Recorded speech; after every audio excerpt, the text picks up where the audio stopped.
खुलुमबाय आं उदांस्रि मुसाहारि बड'लेण्ड बुब्लिनि जानानै बयखौबो बरायना लाबाय।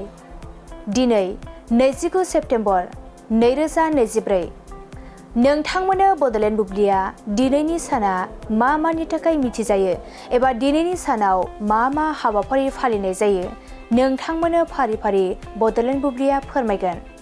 दिनैनि सानखौ वर्ल्ड हार्ट डे महरै फालिनाय जायो।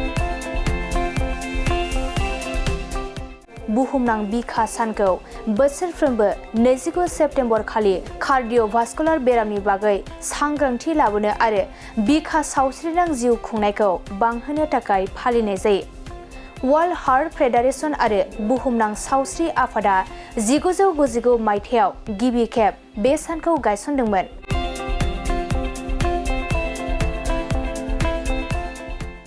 बेनि अनगायैबो दिनैनि सानखौ नेशनेल पुलिस रिमेम्ब्रेन्स डे,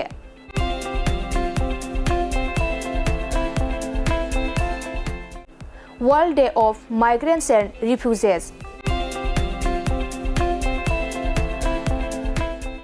आरो नेशनेल कफि डे महरै फालिनाय जायो।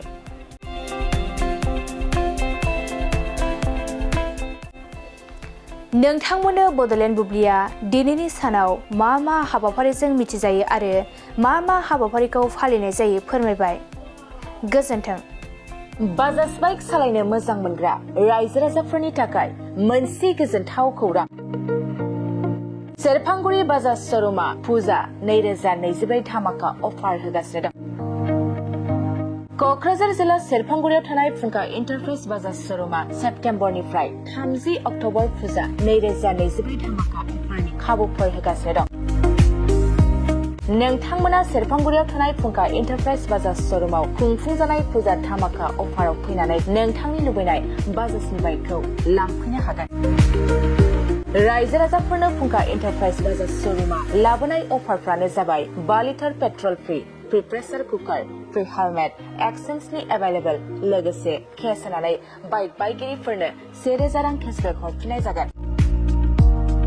आरो बाइक बायगिरिफोरनो फ्रि लटारि कुपनबो हरनाय जागोन। बे लटारि कुपनाव जाखाङोब्ला washing machine, refrigerator, Android TV, smart watch आरो एन्ड्रइड फन बेफोर मोनबा प्राइजफोरखौ मोननो हागोन। नोंथाङा आबुङै मिथिबावनो थाखाय 6038 171 91 9101 598021 आरो 9101 5478 92 जानबुं नम्बराव खौरां लाहरनो हागोन।